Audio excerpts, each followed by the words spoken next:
Se você valoriza os heróis que ninguém aplaudiu, então essa história é para você. Curta o vídeo, se inscreva agora no canal e acompanhe até o fim a jornada de uma mulher que salvou vidas menos, mas que a história quase apagou. Nenquam lembra de Miriam nos registros oficiais da Terceira Companhia Médica Avançada, mas todos os sobreviventes daquele dia sabem exatamente quem ela foi. Técnica de enfermagem, sem patente elevada, nem condecoração no peito, ela trabalhava silenciosamente, nas margens da linha de fogo, cuidando dos que os médicos não tinham tempo de ver. Era uma base improvisada, construída em tempo recorde no meio da selva úmida e cheia de armadilhas naturais, onde os helicópteros não podiam pousar com regularidade. Em meio aos gritos, ao sangue e à chuva constante, Miriam organizava seringas, esterilizava instrumentos e segurava mãos tremendo de dor. Ninguém lhe deu treinamento de guerra, mas ela aprendeu rapidamente o que era uma artéria rompida e um pulmão perfurado. Quando faltava morfina, usava a voz calma como anestesia, e quando a água acabava, usava o próprio cantil para lavar. Feridas, diziam que ela era fraca, sensível demais para o caos ao redor, mas ela era a última a sair do abrigo depois de cada bombardeio, e quando todos se abaixavam, era ela quem se levantava para correr até o próximo grito por socorro. A ofensiva do inimigo começou ao amanhecer, sem aviso, com uma saraivada de morteiros, que atingiu diretamente os fundos do acampamento. A barraca médica estremeceu, as luzes se apagaram, e a fumaça tomou o ar em segundos, obscurecendo rostos e engolindo vozes. Os soldados em recuperação, feridos demais para se moverem, começaram a entrar em pânico, enquanto as primeiras explosões atingiam as margens da enfermaria. Miriam, que naquele instante trocava o soro de um rapaz com estilhaços na perna, jogou-se sobre ele para protegê-lo dos estilhaços que voavam como lâminas. Os médicos fugiram para a trincheira de retaguarda, seguindo o protocolo de evacuação, mas Miriam ficou para trás, amarrando bandagens com uma mão e puxando corpos com a outra. Um dos soldados, quase inconsciente,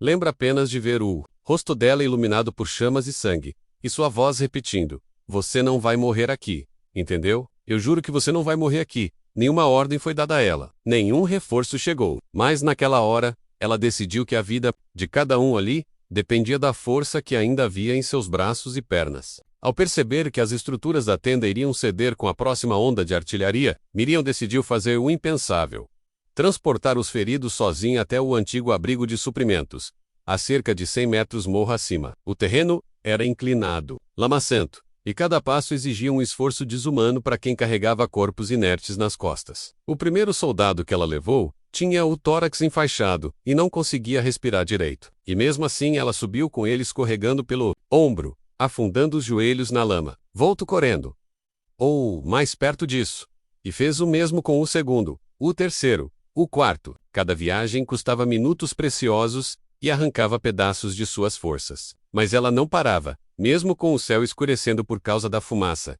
e os estalos dos tiros ecoando ao redor. Um sargento, abrigado a poucos metros da trilha, gritou, para que ela parasse correr loucura. Mas Miriam não respondeu, apenas passou por ele carregando mais um corpo como se sua própria vida estivesse acoplada àquele peso. Durante horas, ela subiu e desceu aquele morro enlameado, carregando nas costas homens que pesavam quase o dobro de seu corpo. Suas mãos estavam rasgadas, as botas encharcadas, o rosto coberto de fuligem e sangue que não era só dela. O abrigo de suprimentos, nunca projetado para ser um ponto médico, transformou-se num campo de batalha improvisado entre a vida e a morte. Ali, com lanternas fracas e kits de primeiros socorros improvisados, Miriam continuou os atendimentos, costurando feridas com linha de costura comum e selando cortes com fita adesiva de caixa. Ela não pedia ajuda, não chorava. E mesmo quando caiu 2 vezes com um dos soldados escorregando do ombro, levantou com ele nos braços. A cada nova explosão, ela gritava nomes dos feridos para mantê-los acordados, para que não se deixassem levar pelo sono que precede a morte. E foi ali, entre gemidos abafados e batidas do próprio coração, que ela fez o impossível. Manteve Trusvi. Quando a retaguarda finalmente respondeu ao pedido de socorro, já era madrugada, e a base havia perdido quase todas as comunicações. Uma patrulha de resgate foi enviada ao local, esperando encontrar corpos e escombros. Em vez disso, encontraram Miriam ainda de pé, ajoelhada ao lado de um soldado desacordado, apertando sua mão como se isso bastasse para mantê-lo vivo. Os resgatistas ficaram em silêncio ao ver a cena. 15 feridos alinhados no chão da antiga despensa, todos estabilizados, e uma mulher em farrapos, com as mãos trêmulas e os olhos fixos, no último paciente. Um dos tenentes do resgate disse mais tarde que, ao vê-la, sentiu que estava diante de uma lenda viva a menos. Só que ninguém ali sabia o nome dela. E quando perguntaram quem havia feito aquilo, os soldados apontaram para ela, como quem aponta para a Malager. Miriam apenas disse: "Eu não podia deixar eles para trás." No de novo. Nos dias que se seguiram, os feridos foram evacuados para bases com estrutura hospitalar, e cada um deles, ao acordar, pedia notícias de aquela mulher pequena que carregava todo mundo. Relatos começaram a se espalhar entre pelotões, primeiro como boatos, depois como afirmações concretas. Uma técnica de enfermagem havia salvado mais de uma dezena de vidas sem qualquer apoio logístico. Mas quando os repórteres de guerra chegaram à região, o nome de Miriam não apareceu nos registros de comando. Ela não constava nos relatórios oficiais, porque, durante a confusão do início da ofensiva, seu nome havia sido listado erroneamente. Entre os desaparecidos, ela reapareceu, dias depois, mas recusou entrevistas e não quis dar declarações. "Os que importam já sabem o que aconteceu", disse ela, e voltou ao anonimato. E assim, começou o silêncio em torno da mulher que não quis glória, apenas que seus pacientes voltassem para casa. Se chegou até aqui, você já entende que os verdadeiros heróis nem sempre estão nos livros. Curta o vídeo, se inscreva no canal e continue com a gente, porque a guerra pode ter acabado, mas a história de Miriam ainda não foi contada por inteiro. Apesar de sua recusa em aparecer publicamente, os relatos sobre Miriam não pararam de se multiplicar entre os veteranos de guerra, em reuniões informais, em cartas trocadas entre ex-combatentes e até em discursos improvisados durante formaturas. Sempre surgia alguém dizendo: "Se não fosse por ela, eu não estaria aqui." Mesmo assim, nenhum documento oficial reconhecia sua atuação naquele dia, nem seu nome constava na lista de homenageados pelo serviço exemplar. Os médicos-chefes, pressionados por superiores, acabaram abafando os eventos para evitar questionamentos sobre o protocolo de evacuação. Miriam, por sua vez, retornou à enfermaria como se nada tivesse acontecido, limpando instrumentos, verificando estoques e ajudando os recém-chegados. Mas algo nela havia mudado. Seus olhos, antes serenos, agora traziam um peso novo, como se carregassem não só os feridos que salvara, mas também a dor de ser esquecida pela instituição que jurou proteger. O silêncio era sua única arma menos, e também sua forma de resistência. Certa tarde, um dos soldados que ela havia carregado nas costas voltou à base para reencontrá-la e agradecer pessoalmente. Trazia consigo uma carta assinada por todos os sobreviventes da ofensiva, com relatos individuais sobre o que viveram e como foram salvos. Se essa carta não servir para premiá-la, ao menos servirá para que o mundo saiba o que ela fez por nós. Escreveu um deles. Miriam leu silêncio, segurando as páginas com mãos firmes, e quando terminou, apenas disse: "Vocês voltaram. Isso é o suficiente." Ainda assim, a carta ganhou força fora dos muros do batalhão, sendo repassada de mão em mão, até chegar a um jornalista veterano especializado em conflitos armados. Ele tentou contato com Miriam, mas ela recusou qualquer entrevista. Public. A história mesmo assim,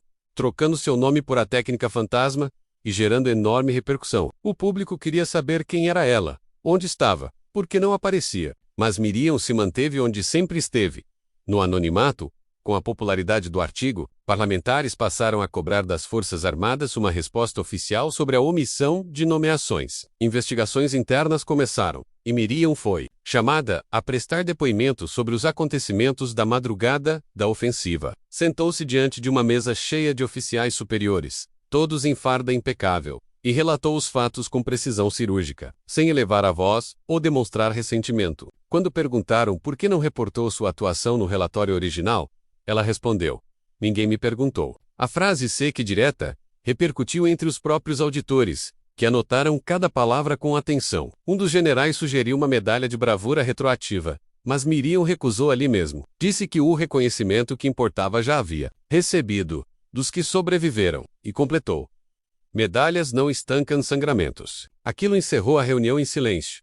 Mesmo após a recusa da honraria, os soldados salvos por ela decidiram que a história não terminaria naquele silêncio burocrático. Organizaram uma cerimônia não oficial, em um terreno próximo ao antigo hospital de campanha, agora desativado. Eram 17 homens, alguns de muletas, outros com próteses, todos carregando em mãos um objeto simbólico que representava o momento em que Miriam os resgatou. Um deles levou a maca quebrada. Onde foi carregado, outro trouxe um pedaço do uniforme manchado de sangue. Juntos, fincaram esses objetos no solo em círculo, formando uma espécie de monumento improvisado. Ao centro, deixaram uma cadeira vazia, com o nome de Miriam pintado à mão. Ela não compareceu, mas no dia seguinte alguém encontrou uma pequena flor sobre a cadeira menos, e todos sabiam que tinha sido ela. Naquela ausência silenciosa, houve mais presença do que qualquer discurso. Com o passar dos anos, Miriam deixou o serviço militar e foi trabalhar em clínicas comunitárias de regiões carentes, onde ninguém sabia seu passado. Atendia idosos,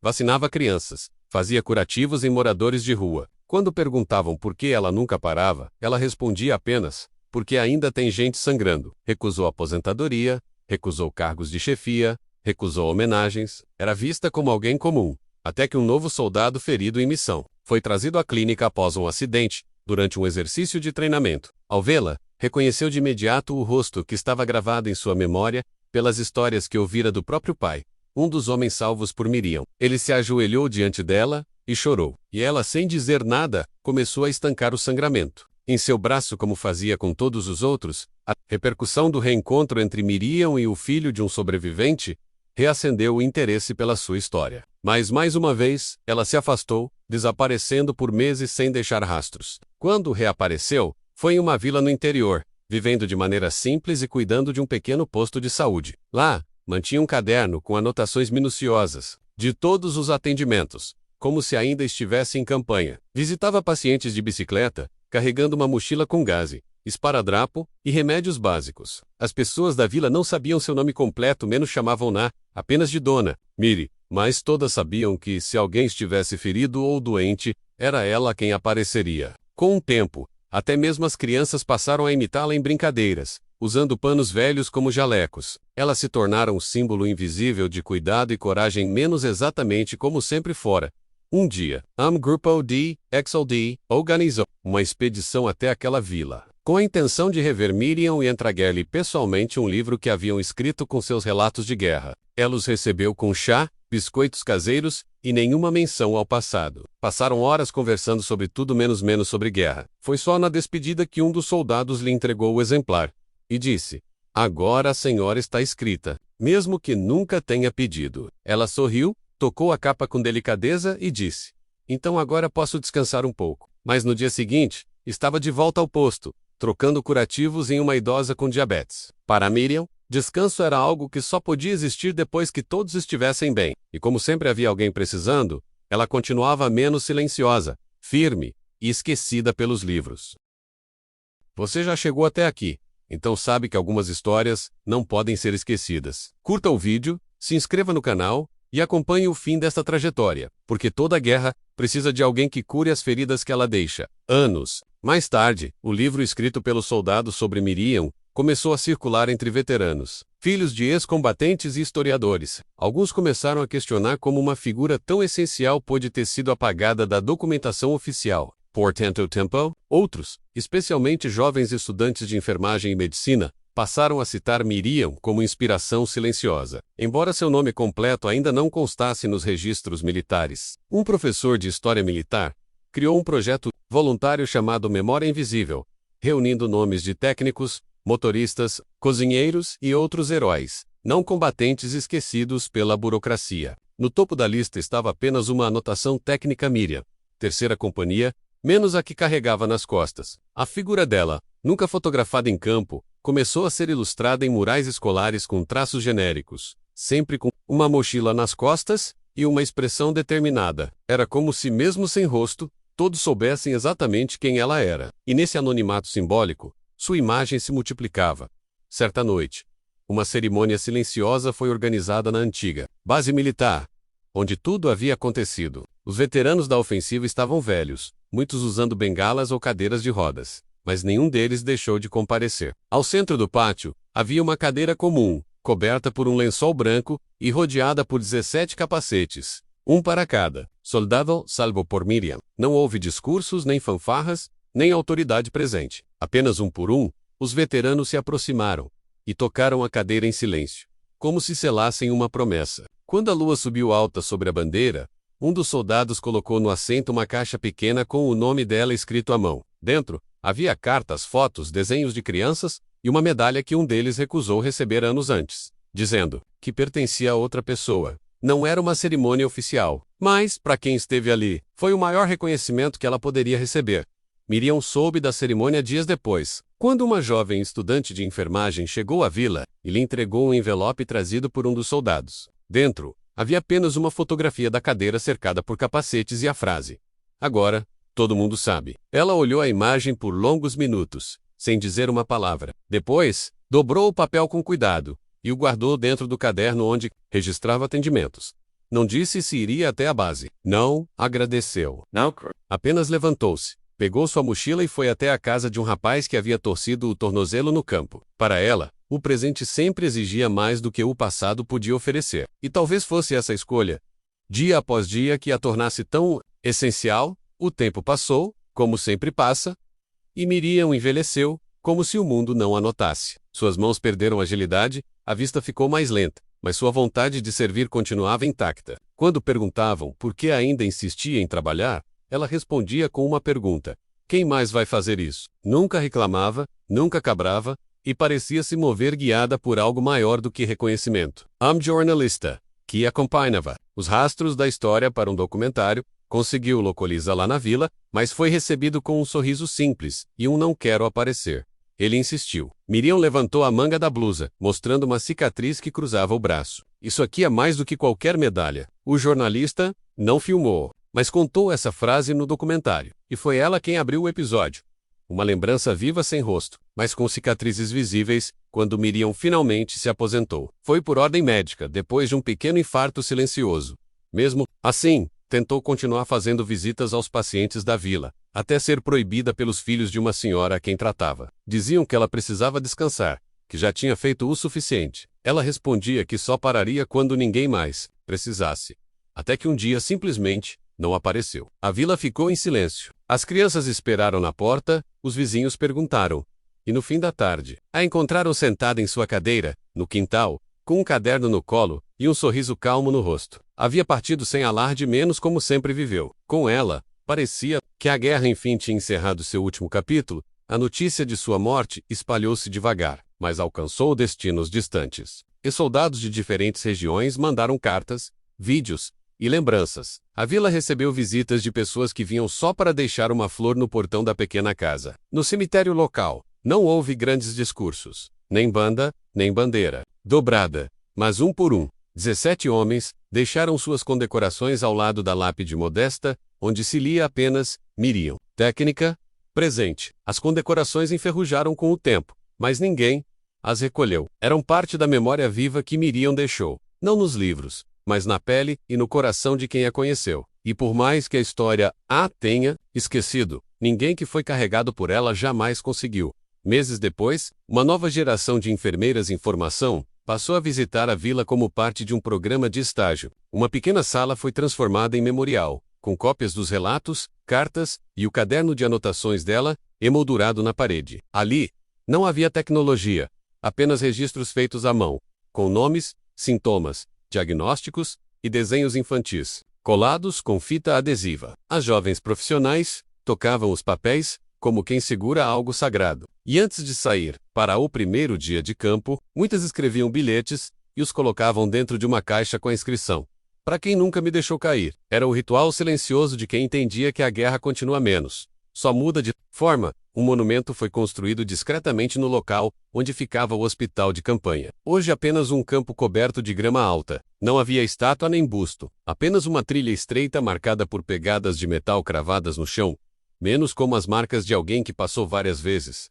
carregando peso. No final da trilha, uma placa simples dizia: "Ela passou por aqui e voltou todas as vezes." Quem conhecia a história sabia. Quem não conhecia, seguia andando, mas a presença estava ali, como uma sombra protetora, no campo que um dia foi inferno. E aqueles que pisavam nas pegadas sentiam que, do algum modo, ainda estavam sendo carregados, em tempos em que heróis são criados por fama e apagados por esquecimento. A história de Miriam sobreviveu sem precisar de palco, porque ela não salvou uma vez. Ela salvou tantas vezes quantas foram necessárias. Não buscou glória, nem reconhecimento, só vida. E mesmo quando ninguém mais olhava, ela ainda estava lá, carregando nos ombros não só os corpos feridos, mas a dignidade de um tempo em que a coragem se media pelo silêncio e não pelo aplauso. E por isso, mesmo que a história com H tenha falhado com ela. A memória dos que ela salvou garantiu o que era mais importante: que ninguém nunca mais andasse sozinho.